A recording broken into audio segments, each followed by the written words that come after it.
Ya pemirsa, dalam dunia jual beli, tak semua yang datang adalah pembeli. Ada yang datang hanya sekedar bertanya, ada juga yang datang rombongan tapi jarang beli. Mereka dijuluki Rohana dan Rojali. Nah, tapi untungnya itu Rohana bukan Rehana ya. Nah, ini memang terdengar lucu nih, tapi bagi para pedagang mereka adalah mimpi buruk di tengah keramaian. Lalu apa dampaknya pemirsa bagi para pelaku usaha kecil? Berikut informasinya.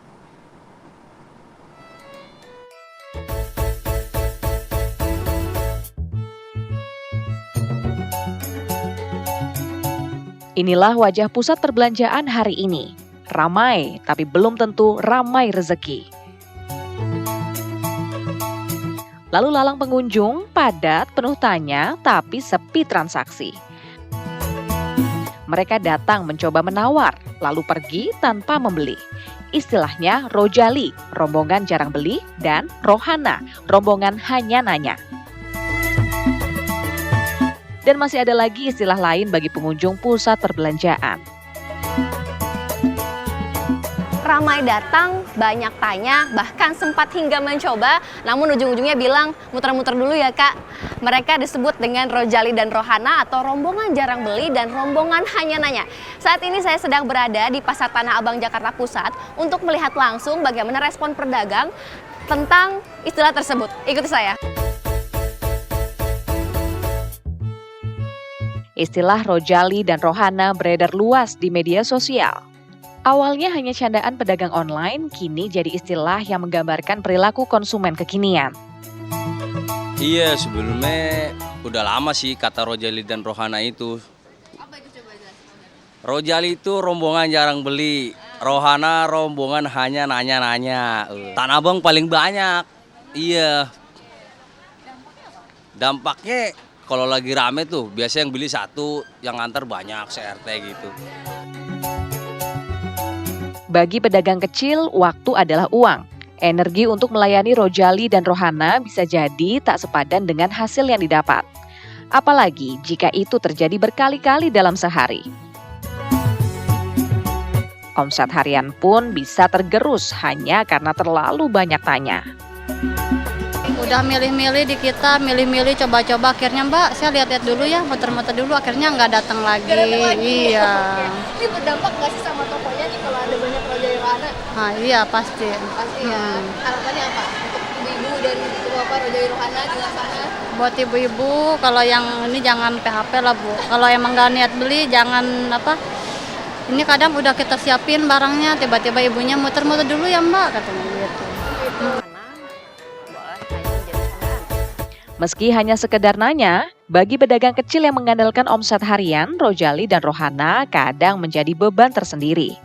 Tapi bagaimana dari sisi pembeli? Apakah mereka bersalah atau justru menganggap itu bagian dari hak sebagai konsumen?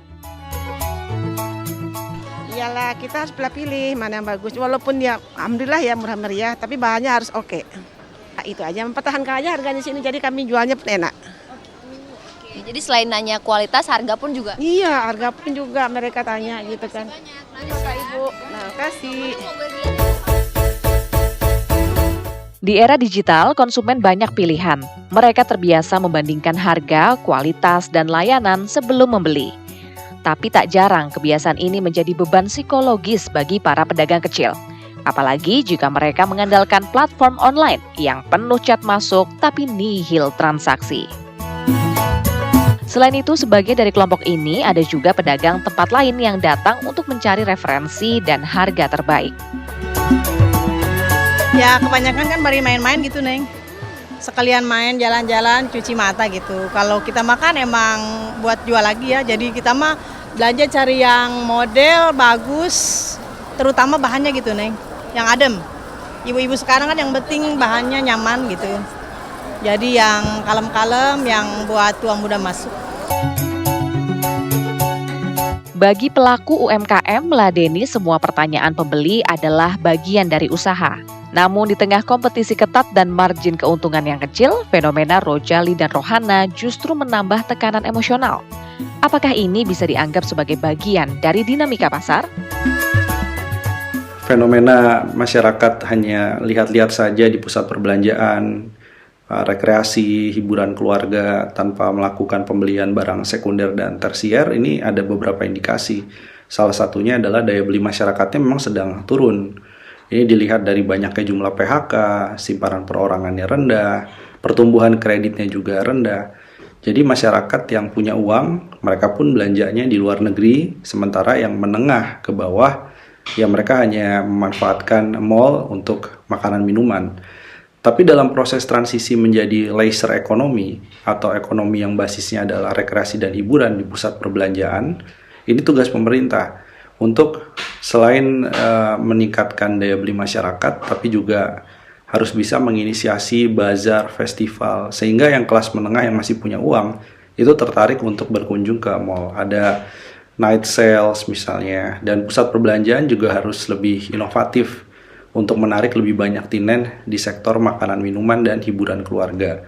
Dari sisi pemerintah mungkin harus ada diskon, tarif khusus yang bisa diberikan kepada tinen-tinen, khususnya skala UMKM, sehingga mereka bisa tetap bertahan di pusat perbelanjaan, bisa diskon tarif listrik juga selama 6 bulan misalnya.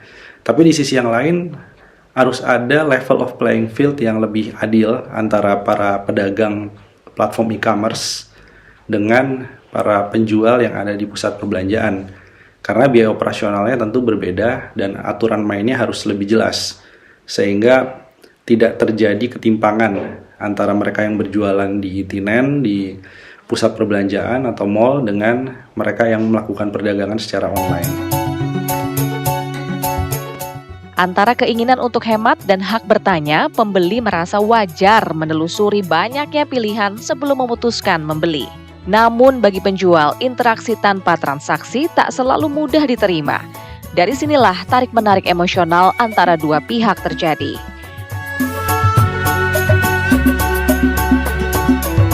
Fenomena ini tak hanya bicara soal uang, ia bicara soal empati, daya tahan mental, dan etika interaksi di ruang jual beli.